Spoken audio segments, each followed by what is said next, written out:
This video is going to show you how to do a 45 or a pitch toss. So it's really important with this toss that you start in the correct position. So if you look at Carly right now, you can see that her left hand is at the cheater tape and her right hand is very close to her hip and it's at the flag tape. You can't really see it in this angle, but when you set up for this, you need to make sure that your flag is pointing out on the 45, so thinking about going to the corner, and that your left arm is flat, parallel to the ground, so that you could put something like a plate or a chalupa on it and it would stay there. Okay, so if your arm is bent down or tilted up, you won't get the correct toss. When you do the 45 toss, it's really important that you take the correct pathway. So what this will feel like is that your left hand is pulling almost behind your head, toward your head and then behind, and your right hand is pushing, it's going to feel like it's pushing straight up. So it's almost going to feel like you're tossing behind you, but you're not.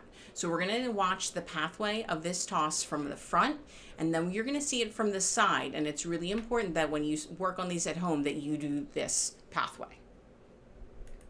So this is the pathway in slow motion. So you can see from the front, it almost looks like it's going behind Carly's head, but when you look at it from the side, you're going to see that it's on the pitch.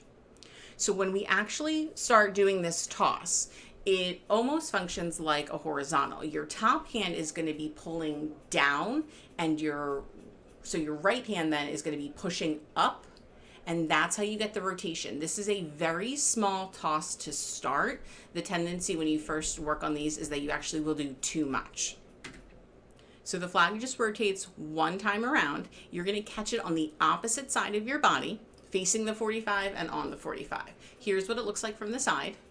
Notice that is a very strong 45 pitch. It should not be pushing out to the front of you, but it also shouldn't be rotating straight up and down. It really needs to match this pitch exactly. So it's very important that you look at this video, you look at the beginning of the video, and you watch Carly's pitch, and that when you are practicing this, you do that exact pathway.